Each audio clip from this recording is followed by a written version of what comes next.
Hello दोस्तों, good morning. उम्मीद है आप सब अच्छे होंगे। तो जैसे हम लोगों ने मैंने बोला था कि इस लेक्चर को कम से कम 6-7 लेक्चर लगेंगे इस चीज़ को कंप्लीट करने में, क्योंकि आप किसी भी एग्जाम को उस लेक्चर से टारगेट कर सकते हैं।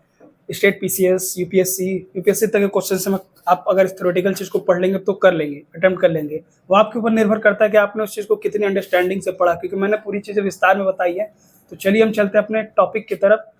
हमने पिछले लेक्चरों में जो भी पढ़ा था, जैसे कि भारत के भौतिक विभाजन में हमने एक तरीके से देखें तो उत्तर का पर्वतीय हिमालय पढ़ा, गंगेटिक प्लेन्स पढ़ा और प्रायद्वीपीय पठार जिसको पेनिनसुलर रीजन बोलते हैं। फिर एक तरीके से कोस्टल प्लेन्स को पढ़ा, भारतीय मरुस्थल को पढ़ा।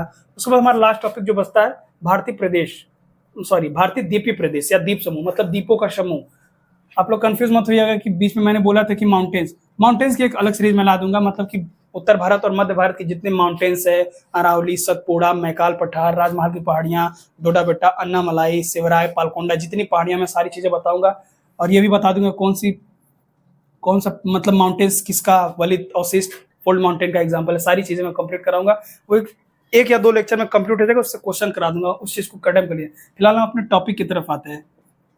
भारत का द्वीपीय प्रदेश या द्वीप समूह। भारत का द्वीपीय प्रदेश या द्वीप समूह क्यों कहते हैं? मतलब कि द्वीपीय प्रदेश इसलिए कहते हैं क्योंकि एक तरीके से देखेंगे तो छोटे छोटे स्थलाकृतियों का एक तरीके से समूह है। अंडमान एवं निकोबार द्वीप समूह आप लोगों ने सुना भी होगा। बे बंगाल के नीचे आप देखेंगे तो अंडमान और निकोबार द्वीप समूह है। भारतीय उपमहाद्वीप का हिस्सा ये है। सबसे बड़ी बात है कि इसका फॉर्मेशन कैसे हुआ है। इसकी फॉर्मेशन एक तरीके से दो थ्योरी दी गई थी, दो थ्योरी मानी गई है अभी तक। जैसे कि फर्स्ट थ्योरी है, यह ज्वालामुखी पर्वत, ये तो कोई टाल नहीं सकता क्योंकि ज्वालामुखी वहां नारकोंडम और बैरन द्वीप है, इसलिए ज्वालामुखी पर्वत का उदाहरण माना जाता है। एग्जाम्पल में बैरन एक तरीके से एक्टिव वॉल्केनो और नारकोंडम एक तरीके से शांत ज्वालामुखी का उदाहरण है।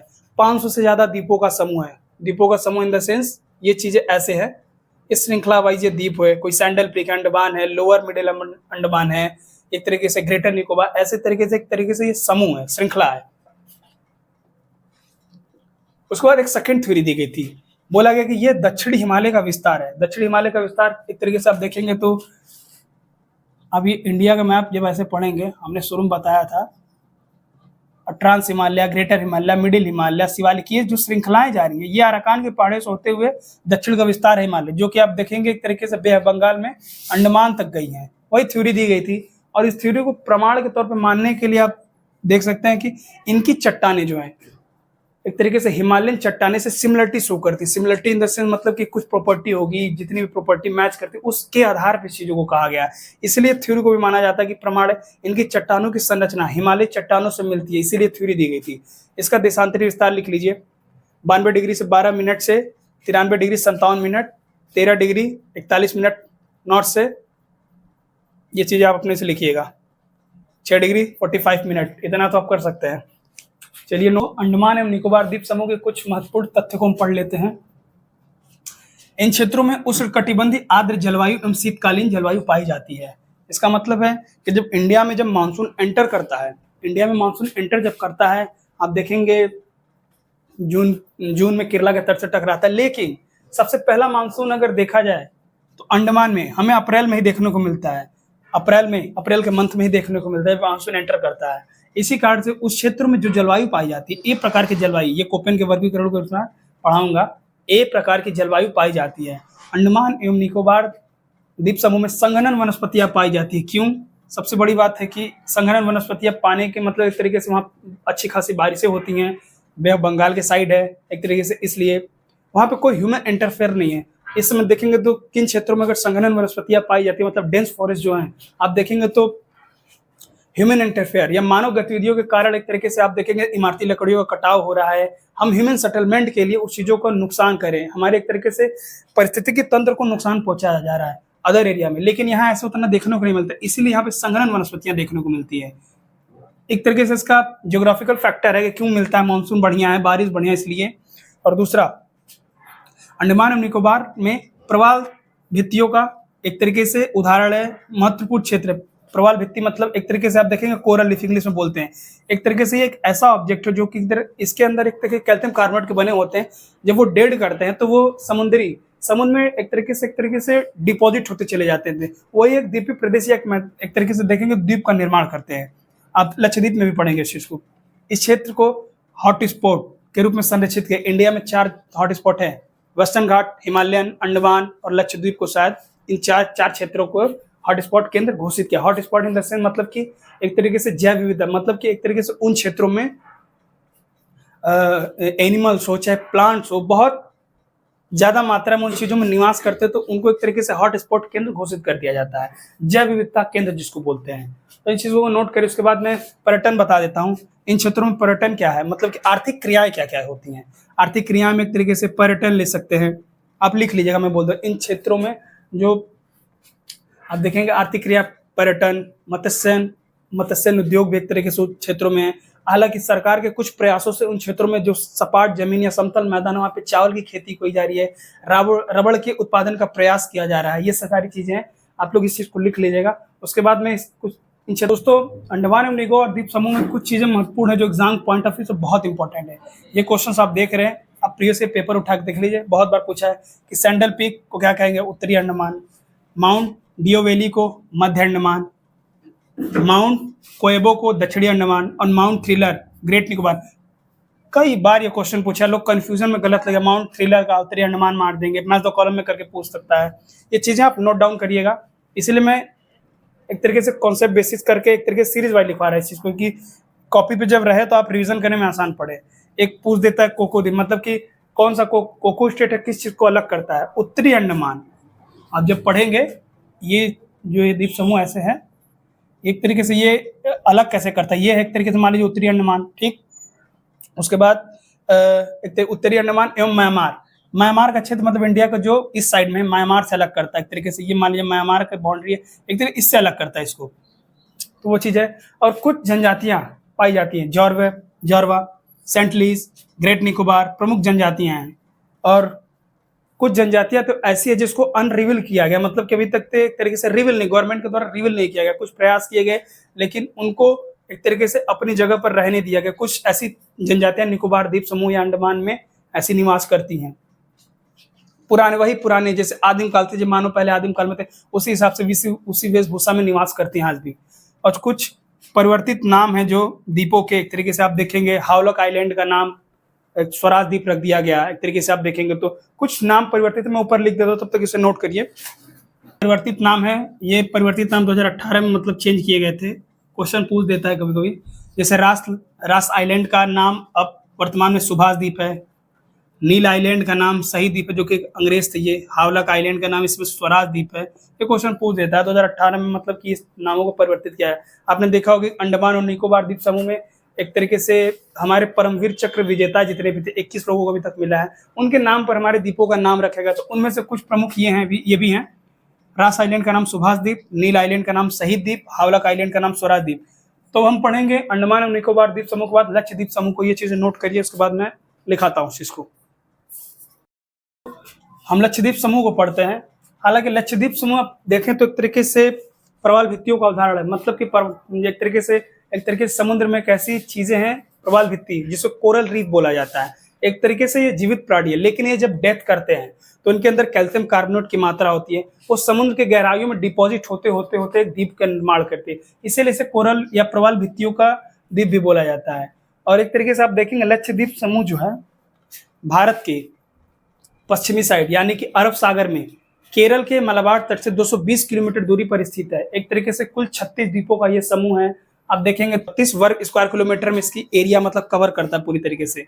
और इसका अक्षांशीय विस्तार जो है 8 डिग्री से 12 डिग्री 20 मिनट और देशांतरी विस्तार 71 डिग्री 45 मिनट से 74 डिग्री। आप इसका नॉर्थ टू नॉर्थ या ईस्ट टू ईस्ट इस चीज़ों को लिख लीजिएगा कॉपी में, मैं नहीं लिखा है लेकिन आप लोग लिख लीजिएगा इस चीज़ को। 8 डिग्री चैनल जो है कि मालदीव और लक्षद्वीप को विभाजन करता है। 8 डिग्री ये क्वेश्चन पूछ देता है 8 डिग्री चैनल क्या है, 9 डिग्री चैनल किसको विभाजित करता है और 10 डिग्री चैनल क्या है, किसको विभाजन करता है, चीजें वो चीजें। 8 डिग्री चैनल मालदीव और लक्षद्वीप को विभाजित करता है। 9 डिग्री चैनल मिनिकॉय और कवरत्ती, ये क्वेश्चन पूछा है बहुत बार। 9 डिग्री चैनल किसको विभाजित करता है, मिनिकॉय और कवरत्ती। मतलब इन सबसे अगर क्वेश्चन पूछेगा तो यही सब पूछता है क्वेश्चन।